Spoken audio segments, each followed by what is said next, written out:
What if the future of medicine isn't just about living longer, but living wiser and clearer and more connected to the sacred intelligence of the body? It goes back to kindergarten. Over the blackboard, there was the golden rule, and I remember it. Just treat people how you want to be treated, and that's what I try to do every day. What's giving you hope in the field of medicine right now as a whole? What gives me hope is technology is advancing. We are learning more about ourselves medically and spiritually every day. Decade by decade, what we understood previously is far more robust now. Our bodies are the most technologically advanced system on the planet. You know, the fact that I cut my hand and there's an intelligence that knows how to repair itself is, for me, when I look at that, I'm like, that's God in motion. Like, there's an intelligence there. There's a divine intelligence that knows what to do. Quality of life is the highest metric we should measure. Welcome back to How to Stay Human. You're in for a treat because today's episode, we're going to explore a question that is truly more urgent than ever. And that is, what if the future of medicine isn't just about living longer, but living wiser and clearer and more connected to the sacred intelligence of the body? My guest is Dr. Manoj Sharma, a board-certified internal medicine physician, and he's the chair of internal medicine at the largest hospital in Nevada. He's also the founder of Elite Medical Associates. He's worked at the front lines of critical care, helped build nationally recognized cardiac programs, and now leads a concierge practice that's focused on longevity, prevention, and functional optimization. And in this conversation, we're going to talk about why the current system is failing to prevent chronic disease, how silent metabolic dysfunction is aging us from the inside out, and what it means to treat the body not as a machine, but as a sacred self-healing system. We also explored the deeper side of alignment and how physicians like Dr. Sharma are bridging data with dignity and diagnostics with devotion. So whether you're struggling with burnout or optimizing your performance or simply learning to trust your body again, this is a conversation about hope and truth and what becomes possible when we remember that health is truly sacred. I want to take a moment to share about a powerful mental health resource that has been a total game changer for me, and that's Anywhere Clinic. For the past 2.5 years, I've been working with an online psychiatric provider, and the impact has truly been incredible because therapy isn't just a tool for crisis moments. It's a tool for personal growth, emotional mastery, and overall wellness. And with Anywhere Clinic, you can get virtual expert care from the comfort of your home. Whether you're exploring ketamine therapy, you need medication management, or just a supportive guide, it's time to prioritize you. And you can by visiting anywhereclinic.com. You can book an online appointment for as low as $120 or check and see if your insurance covers it. So go to anywhereclinic.com because your mental health deserves it. So let's get into it. Dr. Sharma, welcome to the show. So glad you're here. Thank you for having me, Tori. Yeah. Our, paths crossed only in the last, this year, in the last several months. And it's been such a pleasure, getting to know you and your approach to medicine and how that's different than some other traditional Western medical doctors that oftentimes we see. I would love for you to just begin to share a little bit about your background and how you got into this work and how your approach is a little different than what others might have experienced before. Well, my approach has kind of evolved. I had a lot of great teachers that I respected and really inspired me. Mm-hmm. A lot of them have been coaches, and my approach seems to be more of a partnership type of approach. I try to listen, find out where people are, and try to guide them based on something that's aligned with their goals. But really, it starts out with just being present for a moment and just listening to them. Yeah. Yeah. I mean, I know, at least for me, my family and I have spent a lot of time in the hospital. My sister and mother both spent a lot of time going through chemo treatments and everything that entails. And so we spent a lot of times with nurses and doctors at the bedside. And sometimes that level of presence and time is lacking in that hospital setting. Where do you feel like is that something they teach you in medical school, or is that something that just was innate within you when it comes to the patient-doctor relationship, but also just the presence that you bring? I mean, we get taught that it's not like a whole course load, but Sure. you get little pointers here and there. Hey, when you enter the room, sit down next to the bedside. It makes the patient feel like you're there longer than you are. Even if you have 5 minutes, it'll make it feel like you had 15 or 20. Trying to get to eye level, ask permission for contact. If human touch is profound, hold their hand or just put a hand on their arm or in some way, just so that they know not only are they hearing you, seeing you, but they can feel that you're present. And you just try to be quiet longer than you're speaking. Give them a moment, because there's statistics out there. You get 15 seconds into a conversation, that's when you get interrupted. And there's a lot of work to do in the hospital. Hospital doesn't really allow permission to connect as much as people may need, because it's an incredibly distressing situation. People, for not only the patient in the bed, but the family members at the bedside, things are falling apart for the family.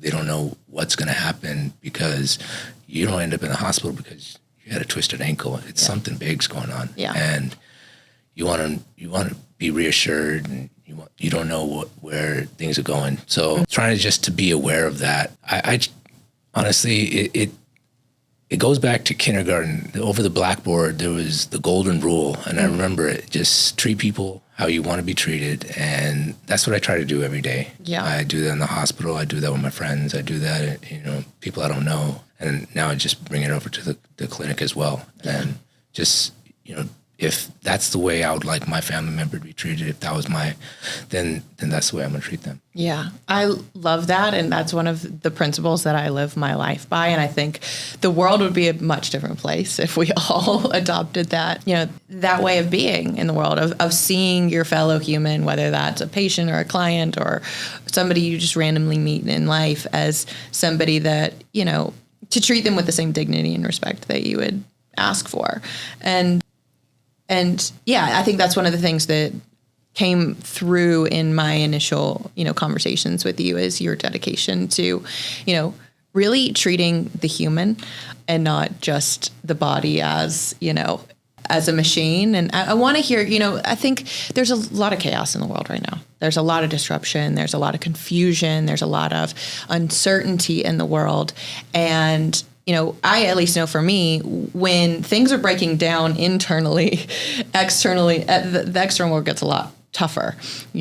Our body and our health is, without it, it doesn't matter how much money we have or how many, how famous we are, or, what our titles are. When the body's not doing and operating the way it was designed to, or it's having dysfunction of some kind, that's when you feel it, and you start to appreciate it and realize how much we might have taken it for granted.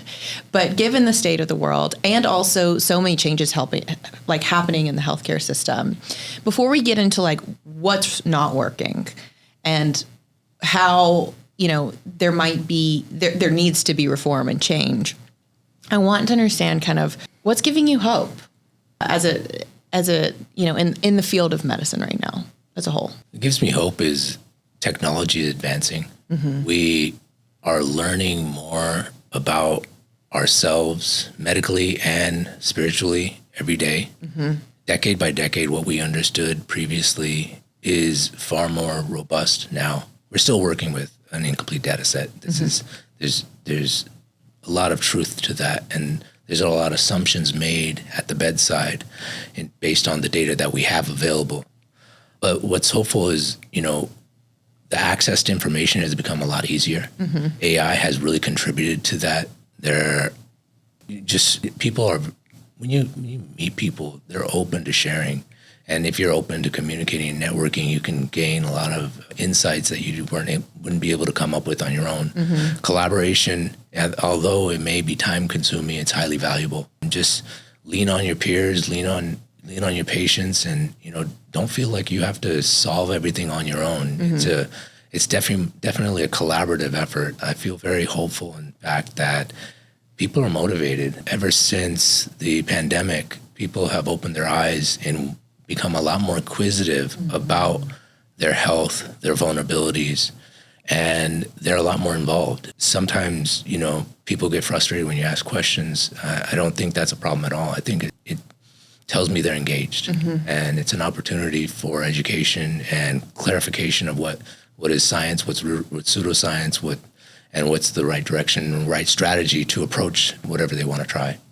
Yeah, I think to that point, I'm curious, with the rise of AI and ChatGPT, are you finding that more patients are coming in with self-diagnosed issues, or or at least more informed about what's happening at the front end, or do you see any issue with the AI piece around people thinking they can go to AI and just diagnose their symptoms and then they think they know what that is? How are you seeing that like play out in your practice? So yeah, a lot of people are using AI, not so to diagnose, but try to get a few more answers, Sure. Dive a little bit deeper if they have some abnormalities in labs and trying to investigate what could that mean. The warning I give is sometimes AI still hallucinates and fabricates data. It's pulling from, crowdsourced information, not necessarily peer-reviewed, reliable sources of information. So it's very, very important to make sure that the data you get is reliable. And that's where AI can, lead you in the wrong direction and give you improper answers. But Sure. It's all about having guidance, partner with a professional who's an expert in the field and validate your questions. But yeah, what would take 12 hours of research prior is taking 15 minutes now with AI. Right. So I think it's an incredible tool. Not everybody uses it. A lot of patients still don't use it, but the ones who do, it really does. It adds more time to the bedside in terms of conversations, but it helps us really investigate what's going on. Yeah. I mean, the technology, like you said, is advancing so quickly. I was actually just hearing Kyle, who typically co-hosts the show with me, talk about, he runs a community called Abundance 360 with 600 of the leading entrepreneurs in the country and around the globe, actually, that are focused on AI and longevity specifically. And they're about to take a trip up to Boston and go to Harvard and some of the biggest facilities where they're doing, they're regrowing like organs and things, it's it's incredible. And he was telling me that he had heard about some heart surgeon. I can't remember if it was in India or somewhere over in that part of the world where he was able to do a remote surgery on a patient that was in another part of the country. Yeah. I mean, that alone enables us to do so much more than we've been previously capable of. What do you think the implications of that kind of technology are? That type of access, not having to travel hundreds or thousands of miles or across an ocean to get access to a specialist who can perform these types of surgeries and these robotic surgeries have been around for about a decade now. Wow. And you just have to have a rural hospital put up the machine. All of a sudden you have a surgeon in a big metropolitan area who can operate in someone who's in a rural town. Wow. And provide a surgery without transporting the patient. And especially if it's very time sensitive, it really helps with outcomes. Right. Same thing with telemedicine in terms of not having to travel all the way to the doctor or go to urgent care or an ER because of the need. You can just hop on the phone with a physician. Now there's several telemedicine providers that are available, whether it's directly through your doctor or some other companies that are providing them. It gives you answers a little bit quicker.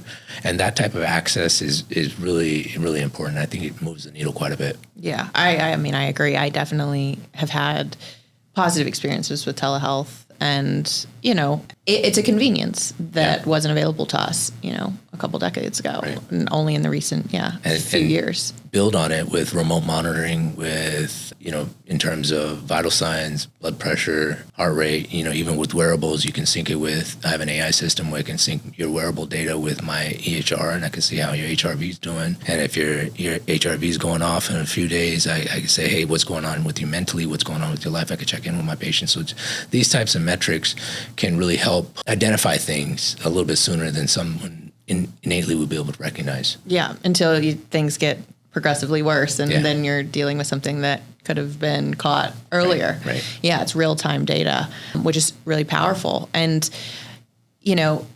this is the sooner that we can catch these issues, the more preventative care we can offer ourselves, And in the traditional Western allopathic model, though, it's been less about preventative care and more about chronic, dealing with chronic disease or dealing with a chronic issue. And sometimes things have developed to an extent where now they're experiencing these symptoms, but they didn't even know that they had something that was developing over the last, however long it might be. My mom being an example of that, she was diagnosed with stage 4 ovarian cancer, but how they found it was cysts on a CT. They didn't even see the cyst on the scan that they did. They had diagnosed her with a gallbladder issue, and only then did they, when they did surgery, find it. And so, it's very important for me to be on top of things and be getting testing done and try to be as, self-aware as possible.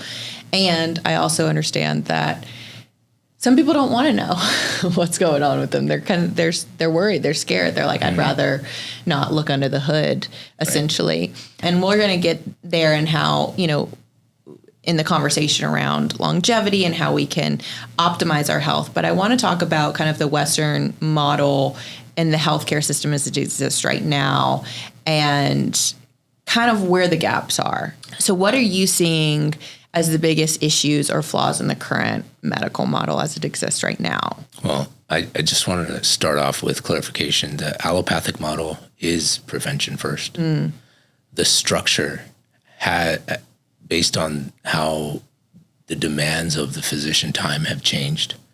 It went from, in just 2 decades, the physician who is seeing 1,000 patients now has to see 2,500 to 4,000 patients. Wow. And the same amount of work hours. At the same time, the reimbursement rate has come down.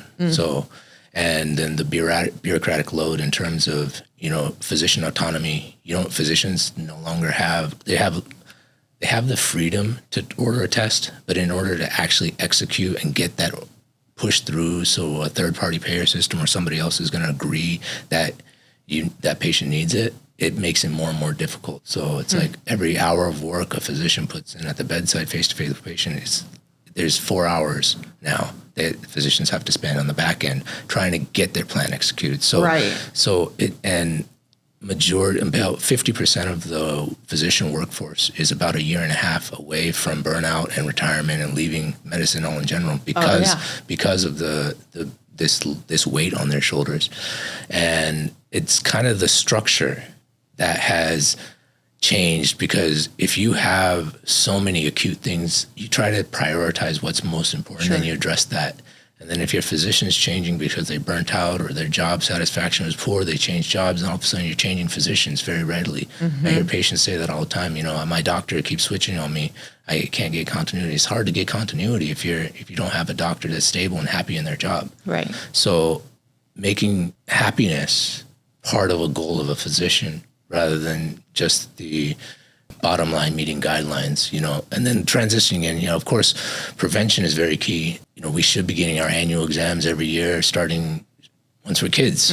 People don't always do that, time constraints, and then feeling like I'm healthy, I don't need it. And then all of a sudden you show up when something's a little bit off, and then you start to work through the problem sets of what's going on. And it can take months to work things up in a traditional model because of waiting for authorizations and scheduling for appointments and things like that. My model, it allows us to work a lot faster. What would take 9 months to diagnose and treat and get it addressed, we can get done in weeks because I work with a smaller patient set. But the thing we need to address is really how hard it is on the physician to try to achieve the goals they want for their patients. Why has it become more difficult to get things done, where they're now having to spend, like you said, 4 hours advocating for their patient and justifying why they need certain labs or certain testing done?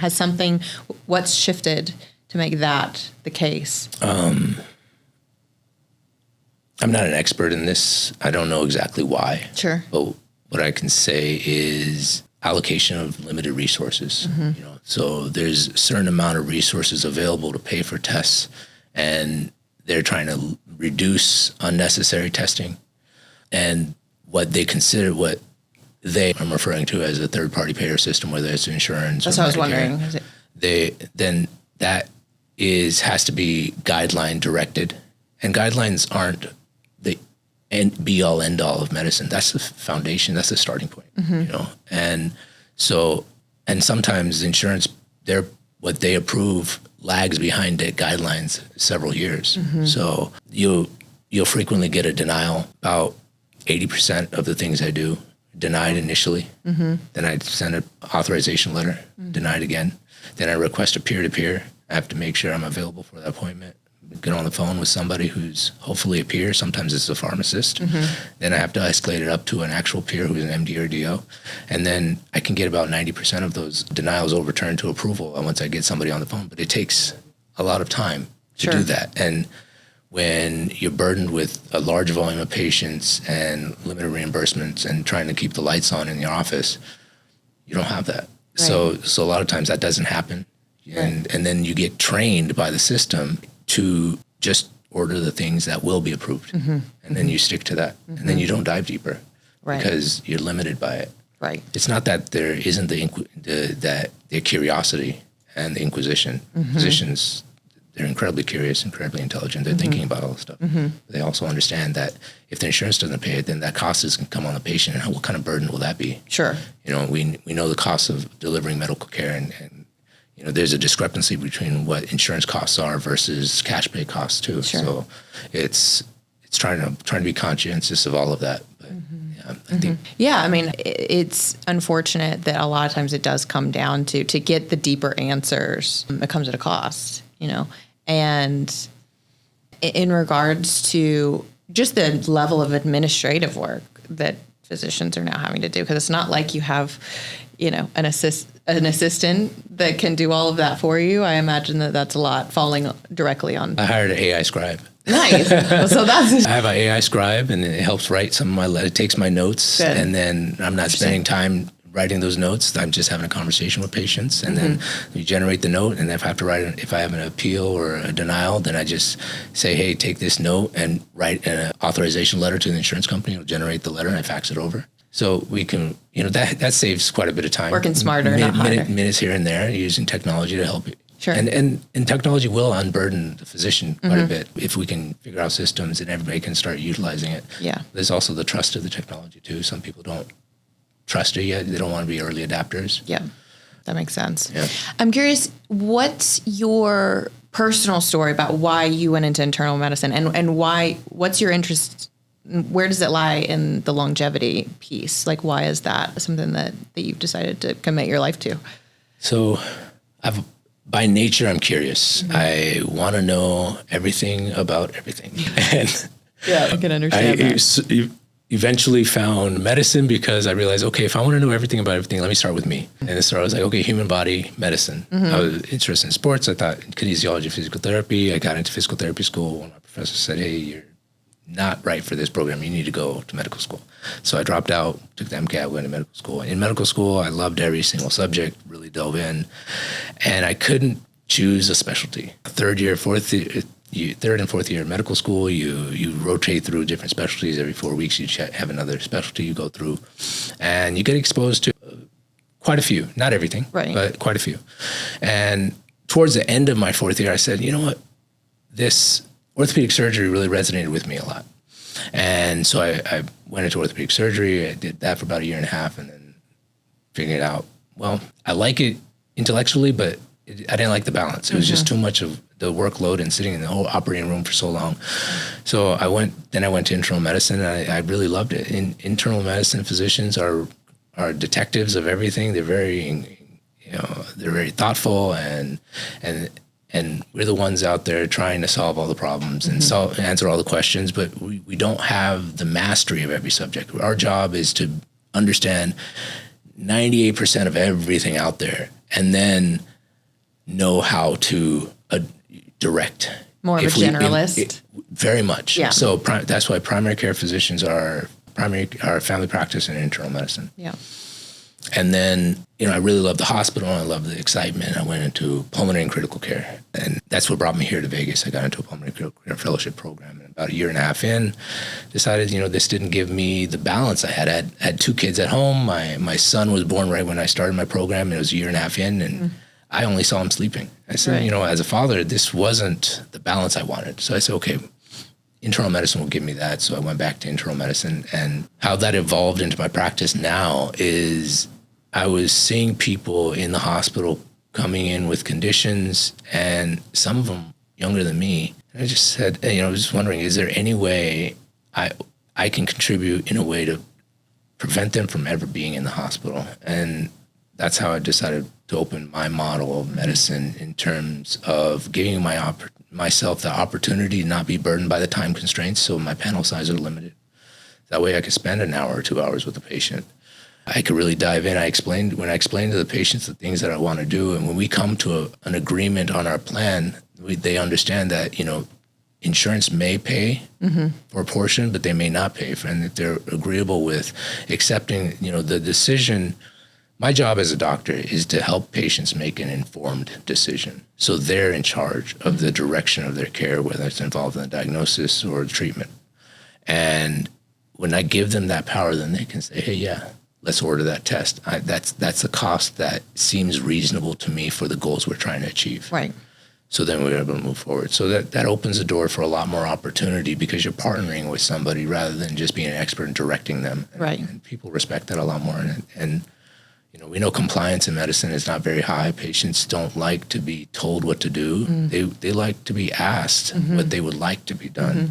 And when you operate less as an expert, more as their coach and collaborator, you can achieve far better results. Yeah. Yeah. I mean, I definitely relate to that, as I don't love being told what to do either. I like to think it's like, if you can make it feel like my idea, then I'm totally more on board. And that collaborative approach, I think it also honors them as, although they're not the expert in the same way you are, and you have a wealth of knowledge, which is why you go to school to become what you like, to do what you do.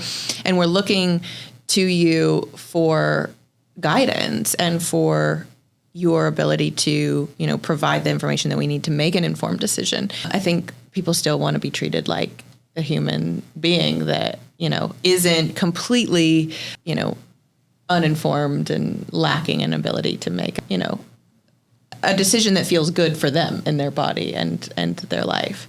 I'm curious, as it relates to living longer and healthier lives, right, and extending our lifespan. There's, these buzzwords in the industry, lifespan and health span.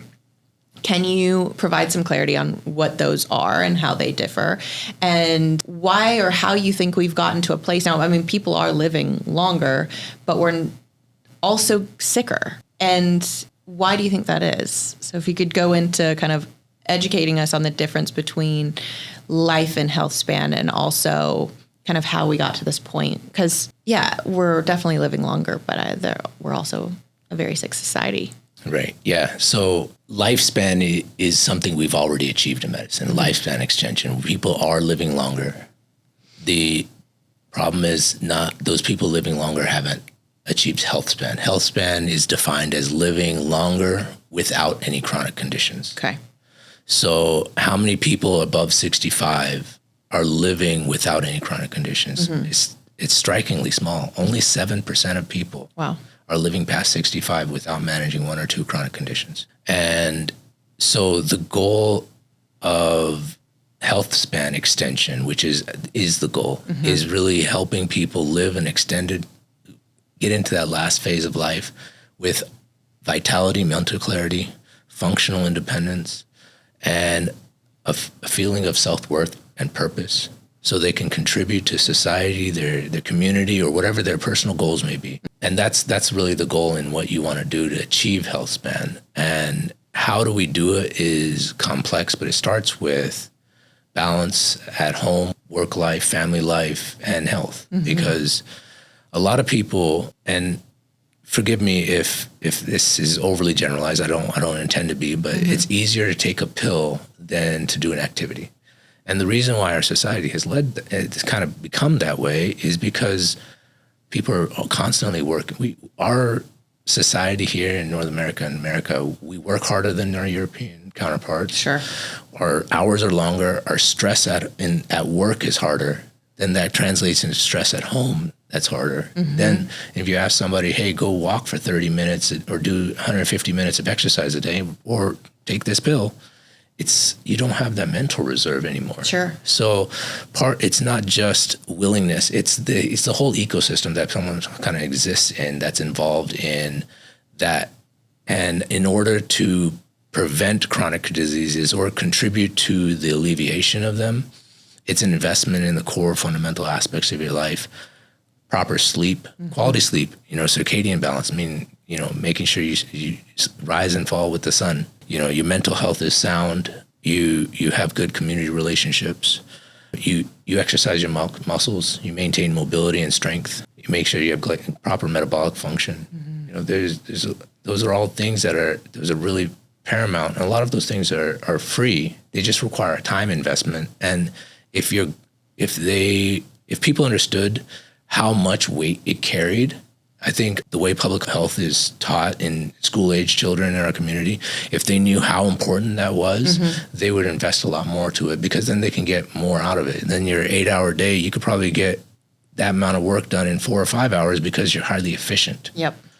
Yeah. Because you're investing in your health and everything else is well balanced. Yeah, I mean, the things you just listed are foundational to our health, right? And sadly, like you said, although they might be simple, for some more than others, it might not be very easy if they don't have the luxury of time to invest in it.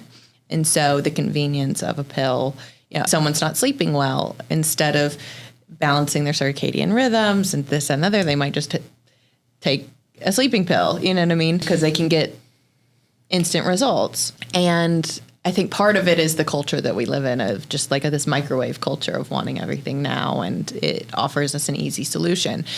But a lot of times the pills that we're taking aren't, as you know, solving the problem at the root level of the dysfunction or the disease. It's kind of masking a symptom at some point. So for those that, what I'm hearing you say is one, we can't be just taking the easy road all the time. We have to invest. I would love to recommend a book. Please. For everybody.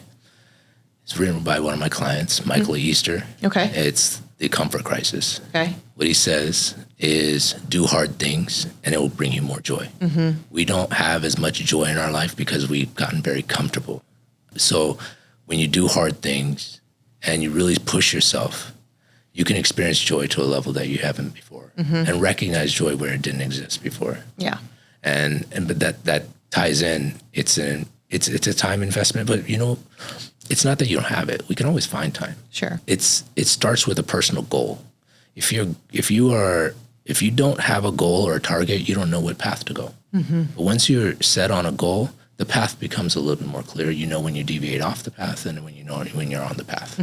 Yeah, absolutely. I couldn't agree more. I mean, that there's the quick dopamine that we can get from scrolling and doing things quickly, or the dopamine that we get from putting in the work and taking the long route, and that how much more satiating and satisfying that is. And I also recognize that for, single parents who are working 3 jobs, or the people who are caring for elderly parents, and whatever your circumstance in life might be, which might prevent you from having what feels like a luxury of time or an abundance of time to be able to do these things, that's also very real, and valid, and for a lot of Americans, that's their reality at this point.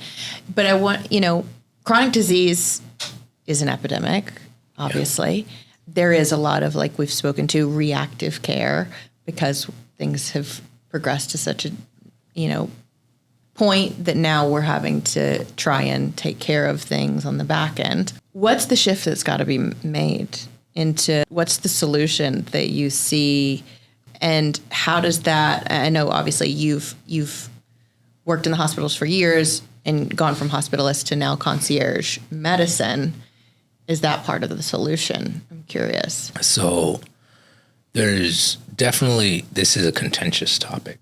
Physicians who go from concierge, they're going from seeing thousands of patients to hundreds of patients. So there's 2 ways to see it. Are you taking physicians out of the workforce and therefore reducing the amount of patients one physician can see? Or are you, on the other end, you're adding physician joy back into the physician life. So rather than this physician being a year and a half away from burning out and leaving medicine altogether, extending their career another 20 years, and then having higher quality care and connection with those few patients that he does see. I think it's a balance of both, but it all comes down to, if you don't enjoy what you do, I don't know if you can do a good job doing it. So if the physician is not enjoying the process of what they're doing, they may enjoy the subject, they may enjoy the challenge. Yeah. But if they're not finding joy overall in their whole life and their system and everything that's involved is not fulfilling, I don't see longevity in that career path and that career structure. People will change. And from your perspective, what's the reality of like how many physicians are actually feeling that way?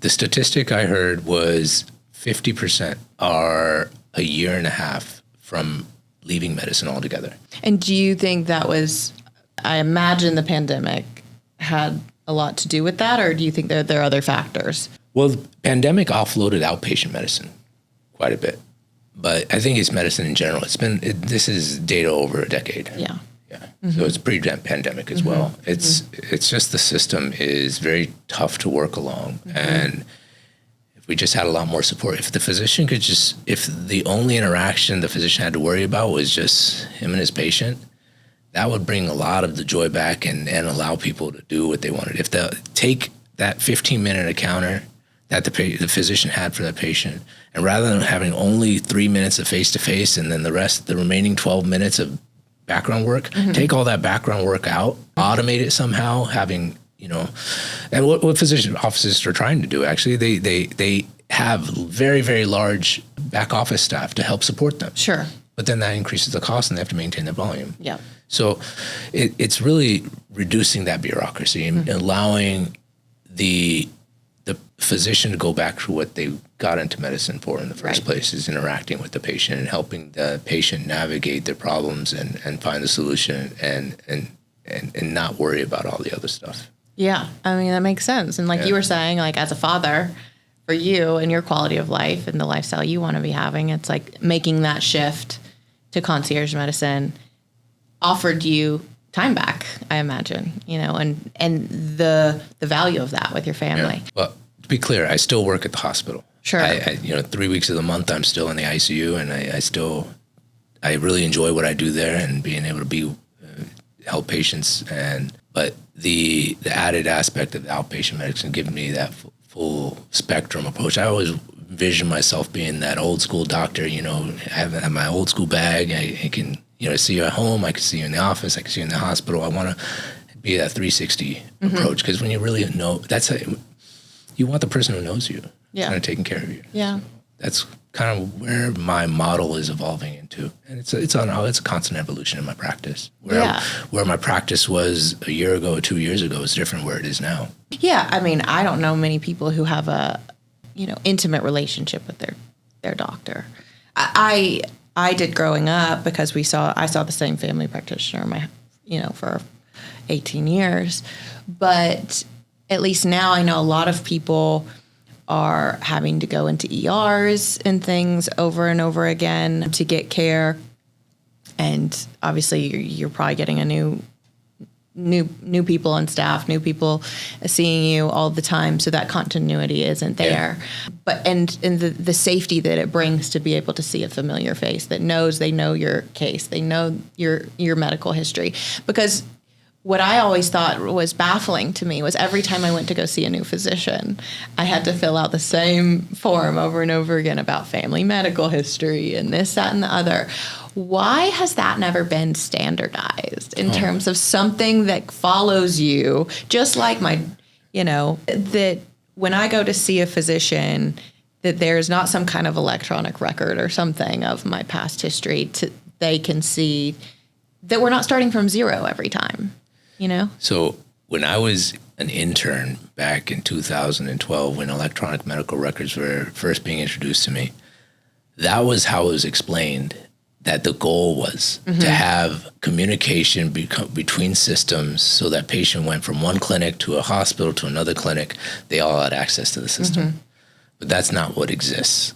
I don't know why. I'm not the expert there. Sure. But that would really help. And there are companies working towards that. And that is the goal of the electronic medical system, to eventually arrive there, to have this universal access for patient data and for you, so your history travels with you. But there's concerns with HIPAA and protection of personal information that has been a challenge there. And it's just, so we haven't achieved all the benchmarks that need to be able to safeguard that data yet. Yeah. That's my understanding where we are, but we're working towards it, and not me, obviously, but, Sure. but my understanding is that, and there are companies who actually, for a subscription fee, will sell this to offices, and I'm not sure how they're doing it, and it can't just be universally available with Yeah. that. Yeah. Well, I know there's a lot of conversation about data privacy or lack thereof.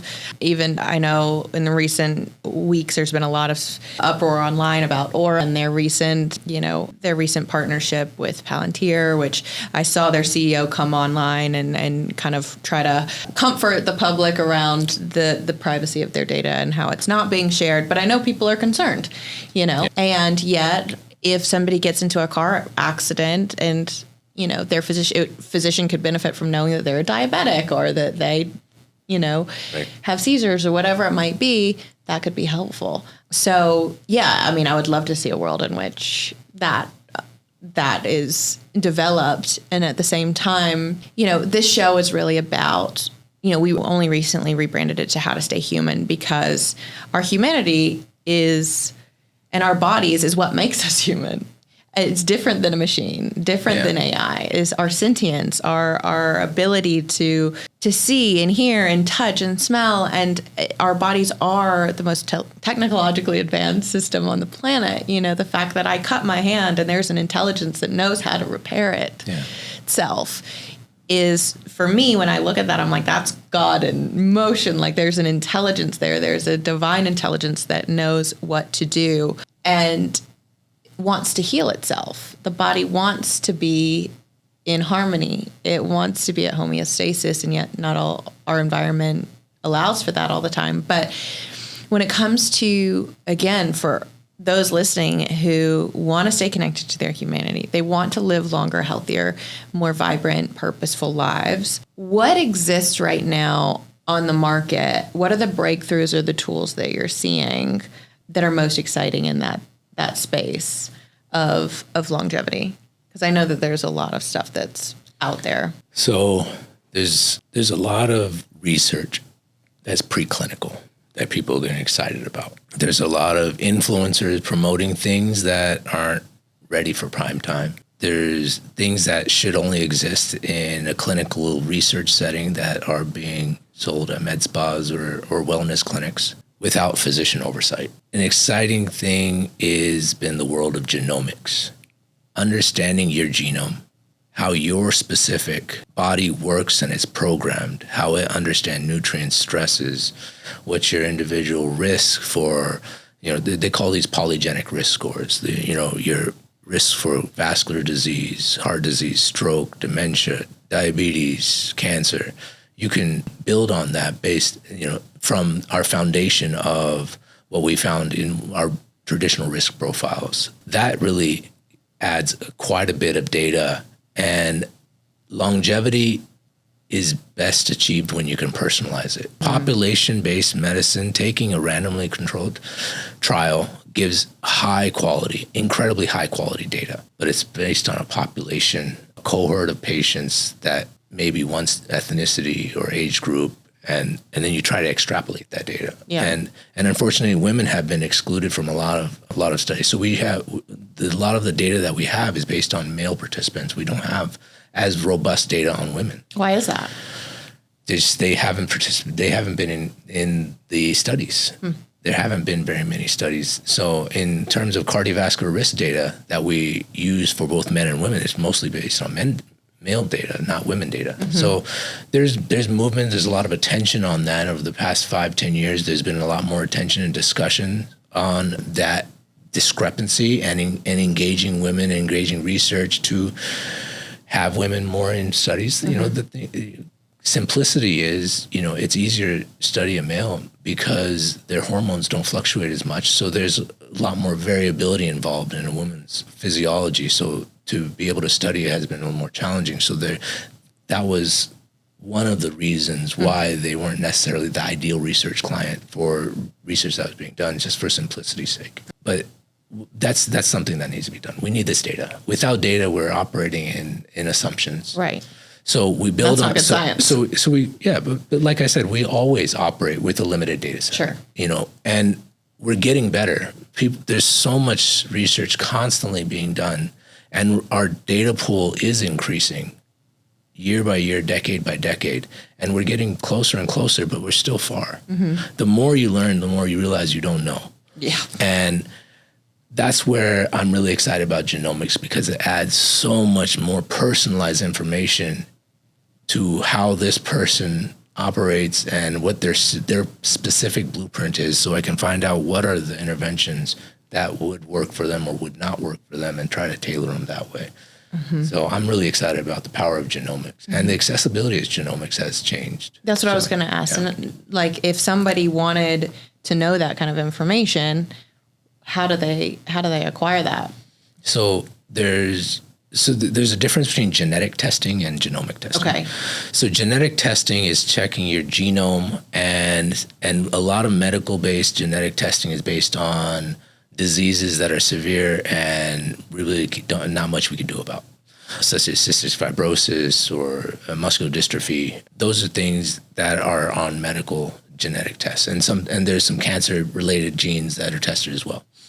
Genomics is actionable alterations to your genome and looking at single nucleotide changes to your genome to say, okay, well, this gene codes for this, but it has one change. So it still codes for a protein that looks like that protein, operates, just it's a little bit hyperactive protein, or it's a little bit underactive protein. So it tells me a little bit more detail on the functionality of what that gene was to do. So looking at normal genes and then the functionality of what its message is translating. Interesting. And then taking that a step further based on the data that we have, how can we modify that message that was uncoded by that genetic code? And we have quite a bit of data. I use a test called Intellex DNA that helps. It's evidence-based and guided based on several studies to give us a degree of confidence. It's not perfect yet. I also understand it's evolving. Some of them are animal-based studies, some are human-based, some are large population studies, some are small population studies. But it's another degree of information that we have to work with. And then it's important to take information with a grain of salt and make sure you use all that information thoughtfully, combine it with all the other data sets, and try to form a complete picture as much as possible. But there's, once again, I'm going to get back to the lifestyle components. There are no more powerful lever than sleep, mental health, exercise, quality food. You can try to treat everything else. If that is not working well, your success is going to be limited. Yeah. So it's trying to do everything cohesively, and then also realizing you don't have to do it all at once. Take a manageable bite. Figure out one thing that you want to work on first. If it's the thing that's glaring and causing the most symptoms, let's focus on that first, because that's going to translate to the most impact to the patient. Yeah. If the patient's already feeling good and say, okay, well, I want to optimize, well, let's focus on what that item towards optimization will be. Yeah. And then add them in piece by piece. Yeah. Because you want to incorporate it into their lifestyle so it's not burdensome. We want to make sure we don't take the joy out of their life. Quality of life is the highest metric we should measure. Yeah. And if they have a high quality of life, the way they're living their life, where their supplement routine is, where their day-to-day routine is maintaining and achieving their goal quality of life, then we're on the right track. If it's taking away from it, then let's reevaluate. Yeah, and I think there's something to be said about taking a play out of the playbook of those that have, the communities and the populations of people that are living longer lives. I can't remember, what are they called? The Centenarians. Yeah. In the blue zones. In the blue zones, exactly. And some of these foundational things, I'm sure, around community and connection and food, what we're putting in our bodies, sleep, all of those things play such a massive difference.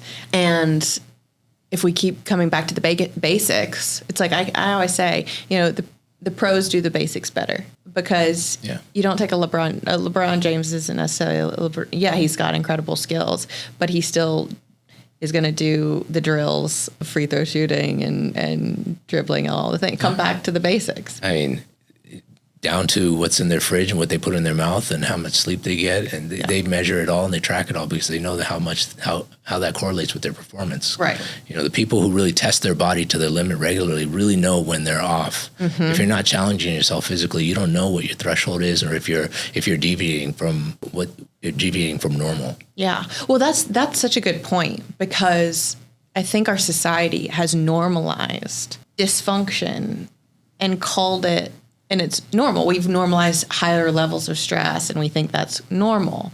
You know, and so we don't. Our baseline for operating is not what it likely should be, and so we don't even know how good we can actually feel. Right. Until you start looking under the hood and sort of whether that's looking at your hormone levels. And like for me, the first time I ever went to I didn't even know what functional medicine was, or going to a functional doctor until probably like 4 or 5 years ago. And that was the first time I had any functional lab testing done, and how informative that was for those who, I'm sure there's still people who, listen to the show that are not aware. Can you kind of define that for people? And also what's different for someone who goes sees a functional medicine doctor than someone else? So a primary care doctor, allopathic, osteopathic medicine doctor, they can practice in any specialty. Say if you I'll use myself as an example. So I'm expert in internal medicine, whether it's hospital-based or clinic-based. What functional medicine is doing on top of that is digging into mechanisms, intracellular mechanism, nutrient balancing, looking a little bit deeper into testing that haven't been validated as well. So it's stretching, getting to the edge of what we know, and then pushing it a little bit further with investigation of testing that is trying to find out root cause using the best tests that we have available, but the problem with that is there's still not the validation for all of these testing is not as dependable. So there's a lot of variation there, but that's the effort of trying to do that. And then trying to see, and then they really they focus on foundational health things that, there's a specialty in medicine called lifestyle medicine. Okay. And that's a fellowship training in primary care.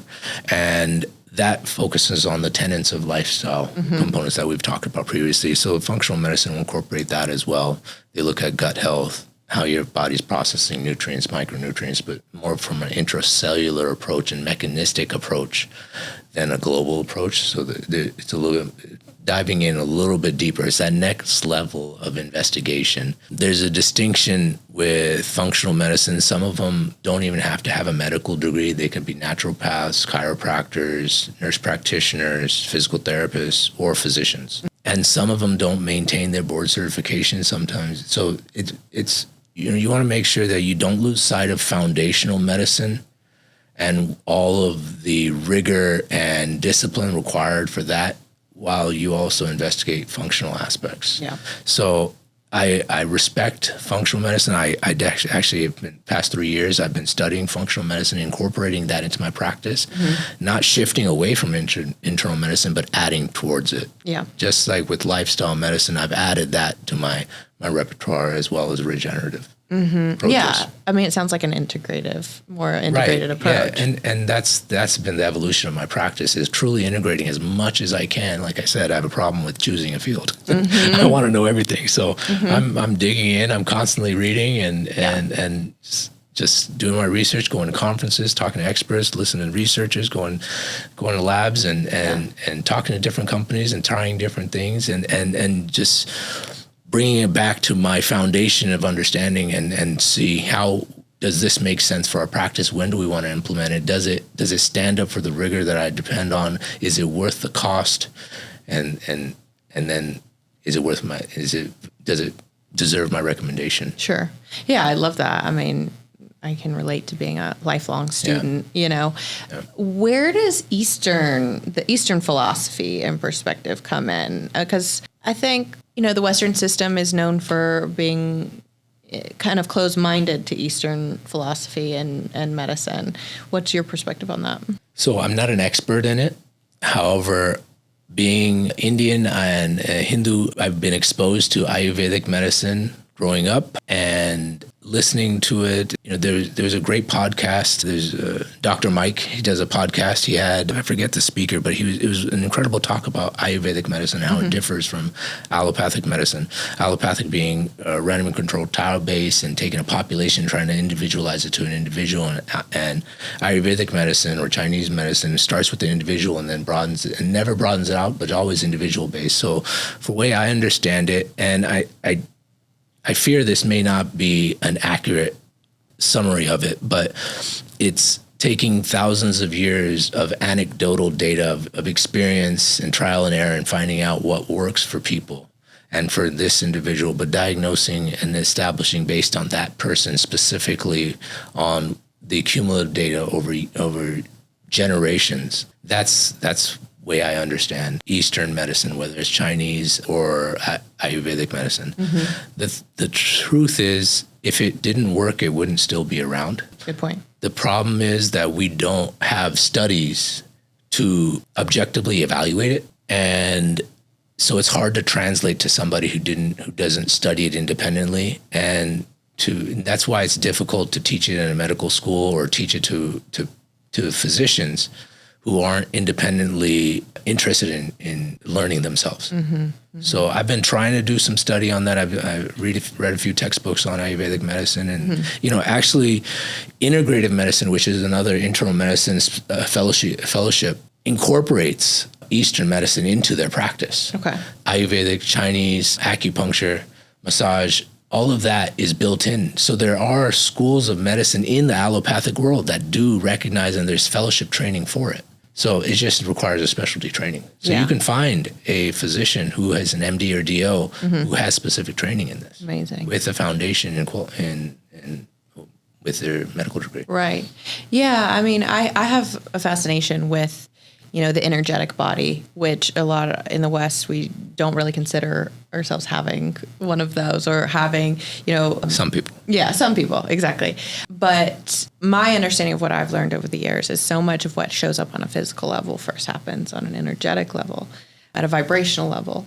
If everything, including, everything that we see with the physical eye, matter, is just vibrating energy, then if we can manipulate or have energy flow to the right places in the right ways, it can create that harmonization and health within the body on a physical level. I'm somebody who works with energy and does energy work with my clients, and this is an Eastern philosophy, but that when we have blockages in our energy field and specifically in our chakra system.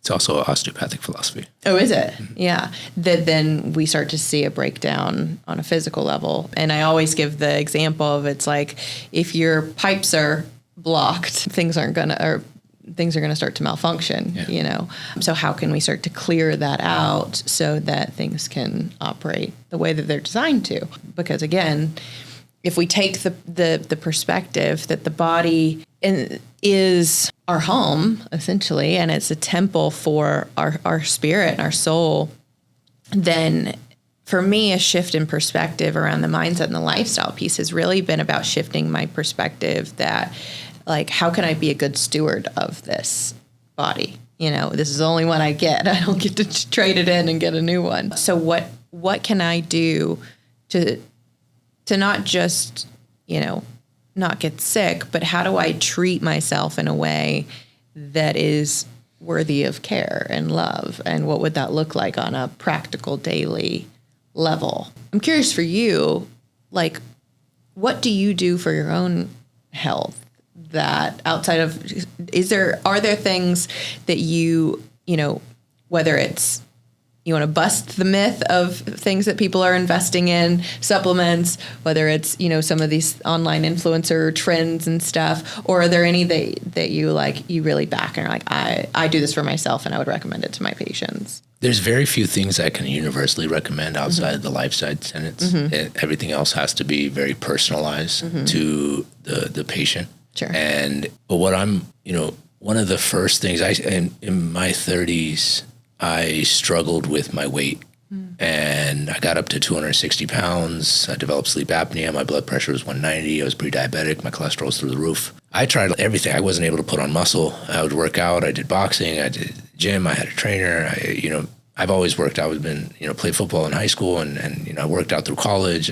Always, it was easy for me to put on strength and put on muscle when I was younger in my 20s. And then, just started slipping in my 30s. So, and what's changed? I became a father. I was in medical school and now practicing physician. And, I was working 21 hours a day and I wasn't focusing on things. So I tried trial and error, everything with protein and creatine. And my realization was like, well, what I didn't try was sleep.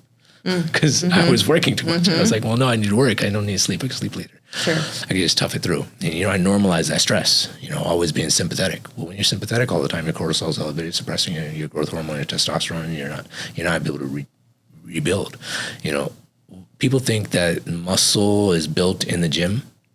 Muscle is not built in the gym. It's built in the recovery phase after the gym. Muscle is a stressor. It's an inflammatory condition. Exercise is inflammatory. It's a stressor to your body, and then your body adapts to that stressor. Our body has this inherent ability to heal, but it has this will to survive. It will evolve and adapt to the stresses that you are exposed to survive. And sometimes those adaptations are healthy. Sometimes they're harmful. And, that's where we have to recognize when the distinction between the two. So I focused on my sleep. I focused on clean foods. I went to just single ingredient foods, started intermittent fasting, bit by bit. The big challenge was getting my kids and my wife also to follow my sleep schedule because I started going to bed early before everybody else. I've set a bedtime alarm. I said, well, if I want to get 7 to 9 hours of sleep, I need to schedule that protected time so I have an opportunity. It took me 9 months to train myself to fall asleep. I kept, sometimes I would toss and turn for 2.5 hours. Sometimes I'll fall asleep right away, wake up in the middle of the night. And it wasn't until several months later of consistency of trying and giving that opportunity that my body accepted it and was able to learn how to sleep. I had to teach myself to sleep. People who are parents, they probably know that, training or getting your child to learn how to sleep, it takes some time. Sure. Some people figure it out in a week. Some people like me, my family, it took quite a few more months. So figuring out one goal, doing that. I'm still, continued with exercise and trying to stay consistent with that, pushing myself to discomfort, exposing myself to new ideas. Mental health and de-stimulating and de-stressing has been something I'm still struggling with. But, my wife and I, we still, we get up in the morning, we try to get outside and just go sit outside for a little bit. Before the day starts, take 5 minutes and just go sit outside. We're, try to get some evening walks, get a little bit more nature in our life, wherever we can fit it in. That's still a challenge, trying to find some time that you could protect for stillness. It can be 2 minutes or 10 minutes of just breathing and just being still, just kind of check in with yourself. Take care of yourself. Yeah. Hey, go get a massage, allow yourself a break and invest in, not only are you responsible for taking care of all the different things that you have, whether it's your job, your spouse, your children, your parents, you're also responsible for taking care of yourself. Because if your health declines, there's nobody else. There's nothing you're going to be able to do for anybody else. Sure. So in order to really fulfill all the responsibilities you set off yourself, you should reorganize that priority list to be you first. Yeah. Yeah, you mentioned something. And it's okay to do that. Absolutely. I mean, it's essential, right? Because if we neglect that for so long, eventually it's going to catch up to us, and we can only pour from our cup as long as there's something in it to give. Yeah. You have to pay attention to it now or you'll be forced to later. Exactly. You mentioned nature. I just got back from spending 2 weeks up in Big Bear and we had like a cabin in the woods, and the shift in my whole demeanor, and just in terms of being a little bit separated from the world, having a little bit of distance, being able to go up on a mountain and get some hiking in and be amongst the trees, and made such a difference in me. I'm curious, what is your take on, for those of us who live in big cities or you live in the middle of the desert like we do and you don't have access to that kind of thing, how do you think our technology is having an impact on us in terms of EMFs and 5G and all of that? What's your take? So EMF is all around us. It's naturally occurring from the soil. The amount of added EMF that we have, so there are some sources that are higher, like such as MRI machines, X-rays, or power lines, but they're really marginal. We don't have a lot of data to see how much it's affecting you. They've done studies, people who've turned off their router, eliminated all the devices, this and that. Mm-hmm. Their change on their inflammatory load and their biomarkers wasn't different than somebody who wasn't doing it. The difference happens if the people block the Earth's EMF as well. That's coming up from the soil and the crust. Then, and the way to do that is it's called a Faraday's cage. It's not necessarily a cage, but some of them look like cages. There are some EMF. No, you sleep in a cage-like environment so the EMF can't penetrate. Wow. Okay. And there are some companies marketing EMF blocking bed sheets and beds and bedding and mattresses that reduce the EMF. That's if you took out all EMF, then you saw a measurable difference. But how can you comply with that? What's your life balance with that type of environment? So speaking out of how much I know with my limited data set now, I don't think we have enough data to say that the 5G and our wearable devices are contributing a significant amount more than what's naturally occurring already. Got it. We know high sources are radiation and high electrical field regions. Mm-hmm. And if you try to limit your time there and try not to live and reside near those places, you're going to be able to reduce some of those high exposure areas because those can age your cells quite dramatically very quickly. Mm-hmm.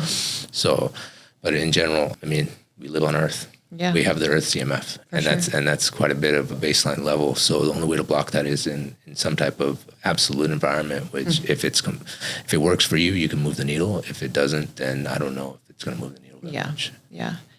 Regardless of the modality and the method, whether it's peptides or hormone therapy or the many new advances that are coming out, whether they've been scientifically proven yet or studied or are just coming to market and there's not enough evidence yet. My understanding is the desire is to add healthy years to our life, right? But one of the things I'm wondering with the rise of AI and the amount of people who are likely going to lose jobs and be at home more, where do you think spiritual health and purpose play a role in our overall health? And what do you think the impacts of that are on our health overall? I think it's so central. If you don't have purpose, what do you have a reason to get out of bed?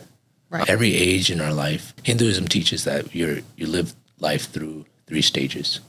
There's a 4th stage a lot of people don't enter into, but I'll talk about that briefly. So the first stage, childhood, your education, you're building your body, you're building your responsibilities. Second stage, parental, raising children, accumulating resources, doing a job, handling responsibility, taking care of family. Third stage is usually elderly or retirement, where you're giving back to community, you're finding self, reinvesting into spirituality. And then the 4th stage, which a lot of people don't do, they go on and live in solitude, meditate in a forest or, cave or somewhere.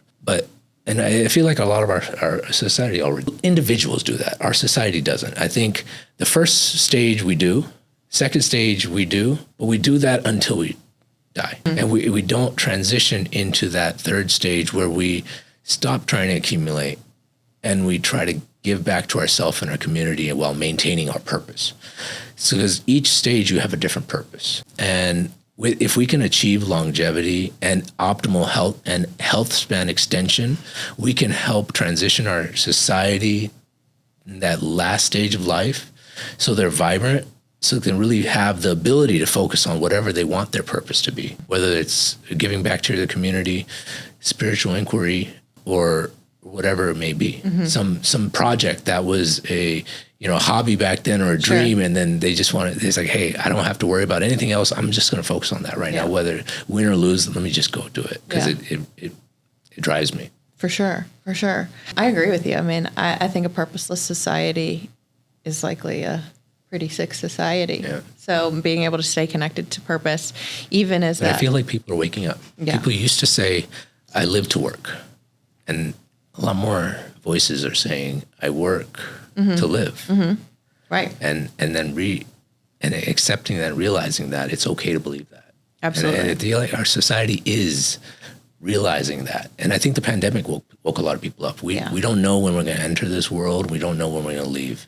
So we have to give purpose and meaning to every moment that we have because we don't know when it's going to end. So quality of life and having purpose and living with joy is very important to make sure that you always remember and give yourself the opportunity for it. Yeah. And not just always think that we'll have time later to do the thing. We always put things off into the future and say, I'll do it then, I'll do it later. It's like, do it while you can. And because otherwise, like you said, what are we living for? And I think that's a question that if you ask yourself sincerely will take you down a really important path if you really allow yourself to reflect on that, like what you're living for. And are we living or are we just surviving? Yeah. Because those are not the same thing.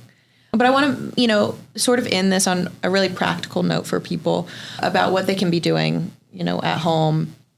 Because one, I think there's a stigma or, kind of a belief that longevity is for the wealthy or concierge medicine is for those who have access to, certain means. So I want you to, for whether somebody is looking for a concierge kind of doctor, what they should be looking for in a health partner. And also, what are the most important labs or markers that everyone should be getting checked regardless of their budget? Yeah. I think it's important when you find a physician to partner with someone that you connect with, you feel heard. It's a relationship, whether it starts with 3 minutes at a time over the course of months and years. We're going to build on that. If those 3 minutes are quality and you feel like you feel trusted and safe in that relationship, do that. Yeah. And invest in it. For people at home, what's the first thing they can do? First thing is reevaluate what are your goals. Try to see, if you can, envision the furthest out goal you can, 20, 30, 40 years out, and then work backwards. How can I strategically achieve it? What's a near-term goal that I can achieve that I think I can have greater than 50% chance of achieving this goal? Give yourself some early wins, build on them, incorporate them in your life. Start with foundational things that are going to have the least burden on you economically, and focusing on your environment, your lifestyle metrics, quality sleep, good quality food, avoiding processed foods, trying to eat wholesome foods as much as possible. I know it's getting really expensive here, but do the best you can, and just or eliminate sugary beverages, and find produce that you can cook at home a little bit more rather than eating out, and avoiding the processed stuff. Exercise, move your body little by little, whether it means just walking for 2 minutes a day. That's if it's 2 minutes more than the day before, that's good. Add to it. Work towards your goal. If 150 minutes and doing a HIIT workout and working out 5 days a week is too much big of a change, it's hard to incorporate, start small. It's okay. It's a journey. Yeah. It's about making progress towards your goal. And you can't hit a target you can't see. So if you don't know it. Exactly. And we have a reward-based physiology. Once we achieve a goal, reward yourself for it. Say, yes, I did it. Say it out loud. Give yourself a smoothie after your exercise. It's like, hey, I want to celebrate with this, and reward yourself, because then it'll ingrain in it. It'll be embedded. Let your community know. Let other people cheer you on, and I encourage them to. That helps you out along your path, and especially when you hit some challenges. Yeah. If you fall off the horse, forgive yourself. Get back on. It's okay. We're human. We are not perfect, and just try again. Yeah. And then concierge medicine has a perception of being expensive because it does have a membership fee associated with it. Yes, people don't have all the resources for it. Some people have it, but the way I see it is, if it's something you value, you will find a way to make it happen. Some people equate this from purchasing a vehicle versus purchasing a home, versus going to higher education, whether it's college or graduate school. Yeah. Not a lot of people have that money just to pay upfront in cash. Yep. What do? They reach out to their community. They look for sources of funding, whether it's a bank or somewhere else, and they find a way to make it happen. And if it's something truly important to you, I think you'll find a way to make it happen. Yeah. And it's about finding out where it stands in your priority list, and then and those are the people that are going to pursue it. And even the people who have unlimited resources, if it doesn't fall on their priority list, it's not something they're going to choose. Totally. So that's the way I view it. We spend money on things we value. Yeah. And so it's available. It's another option available for people to choose from. Yeah. What specifically? Oh, and then the lab test? Yeah. You asked about the lab test. So I think getting basic complete blood count, a metabolic panel that includes liver and kidney tests, evaluating how insulin resistant your body is in terms of a hemoglobin A1C or insulin resistance score, inflammation, you can get a high sensitivity CRP level. Those are basic labs. They're very inexpensive. Cholesterol, evaluating your cholesterol. A lot of lipid panels, they don't include the cheapest one is a non-HDL cholesterol, which is highly informative. That just takes up all the particles that are known to be problematic and contributing to cholesterol-related diseases. Apolipoprotein B is another laboratory marker that you can that's fairly inexpensive, that you can summarize all your atherogenic or problem-causing cholesterol particles. And Lp(a), which is usually people have a genetic predisposition to developing vascular disease, and they'll have an elevation in that level. Those I would start there. Vitamin D, thyroid function. If there's something off, you can check your hormones. Yeah. But it's important in terms of timing and strategy around hormone evaluation to make sure that the numbers are reflective accurately of what your true value is. So that's important. Yeah. I know there are a lot of up and coming, testing sites and things that you can send your blood work into and get results. It's so people don't necessarily have to do this through their doctor, but they can.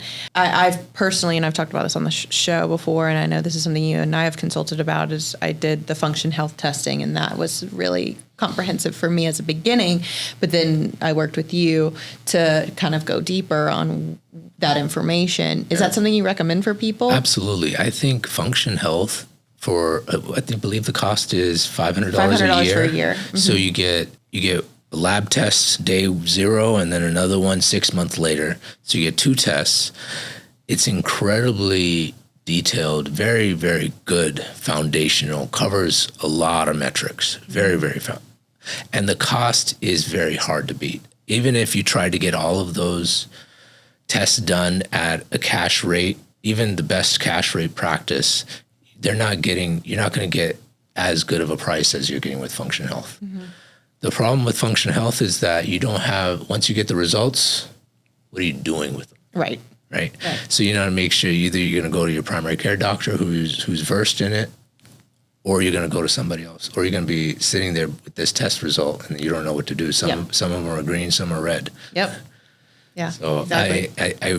I think they do. I'm not sure, but I think they do have a component where they can provide guidance and recommendation if there's abnormalities.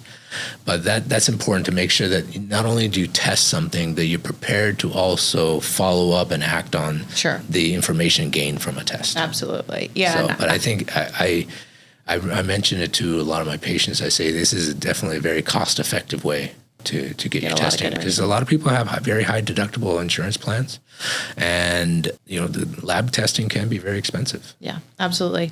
I'm grateful to be able to have somebody like you who can help me go deeper on the what I can do better piece. But as we close, I really want you to share, just what inspired you, what your vision is for Elite Medical, and the types of services you provide, and then how people can learn more about the work that you do if they want to work with you directly. So in my practice in Elite Medical Associates, I try to be a foundation based on knowledge, trying to help you navigate through what's real science and pseudoscience and kind of the hype that is available on the internet or with some influencer podcasters. It's it's important to find out how it applies to you. So really trying to identify and partner with a patient who has a specific goal in mind. I think the perfect client for me was somebody who has some goals and is motivated to make some changes towards them. It's because I'm going to be very involved in guiding you, but the foundation and the starting point is always understanding where do you want to go. Yeah. Because I'm not going to take you where I want to go. That's not my job. Right. My job is to help you get to where you want to go.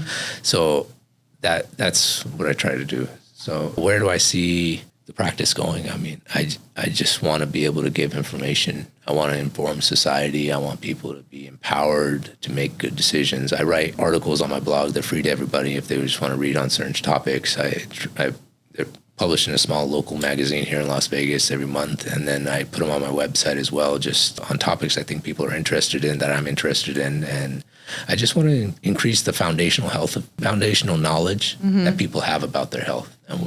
Yeah. Where can people find that blog, and what's your website? Oh, it's Elite Medical or elitemedlv.com. Okay. And there's just a section that says blog or longevity blog, and a bunch of articles there. Amazing. Cool. Yeah. Thank you so much for being here, and for your wisdom, and for your commitment and devotion to the health of your patients, and also educating us on how we can, increase our health span and the good years that we have by, and it really, one of the biggest things I took away is just keep doing the basics. The foundation is what the house gets built upon. And if you don't have a strong foundation, then everything's going to keep crumbling down. I agree. Any final thoughts, words, or, hope for a healthier society that you want to leave us with? Give yourself a break, give yourself a break, forgive yourself for any mistakes that you made, and give yourself the freedom to try again. Give yourself an opportunity for that. Try to find joy in moments, and try to schedule time so that you can find more joy and just enjoy your life. And it's really challenging. Being in medicine has been incredibly humbling. The stories, people really open up to physicians, and they share very, very sensitive information. And the human journey and the condition is very complex, and it can be very, very troubling. But there's hope, and a lot of people really appreciate being heard. And so find someone who will listen to you. It doesn't have to be a physician. It could be a friend, a family member, a spiritual advisor, anybody. Give yourself that and reinvest in yourself. Yeah, I completely agree. And I'm so glad to hear that you believe that there's hope for humanity, because we're in some dark times, but it's important that we hold on to that, because if not, I think we have two choices. We have hope or despair. We got this. Yeah. And you've given us, shed light on how we can stay connected to our humanity and to our bodies, and to live longer and healthier lives. So thank you. And if this was interesting to you, if you got a lot of value out of this, I encourage you to go over to Dr. Sharma's website. Make sure you follow him so that you can learn more about what he's doing, read his blog, and also share this with a friend or a family member who, might be struggling with their health or wants to improve the quality of their life. You never know how just simply sharing can impact someone, or, inspire them to take more action on becoming a healthier version of themselves, and what that will mean down the line. So thank you for being here. Thank you for the investment that you make, not just in this show by watching and sharing, but in yourself, because we all contribute to the healthier society that we're all, praying and believing in. So thank you for being here. Appreciate it. Thank you, Tori. Thank you for the opportunity and the platform. Of course. All right. That's it for this week, you guys. We'll see you next week on How to Stay Human.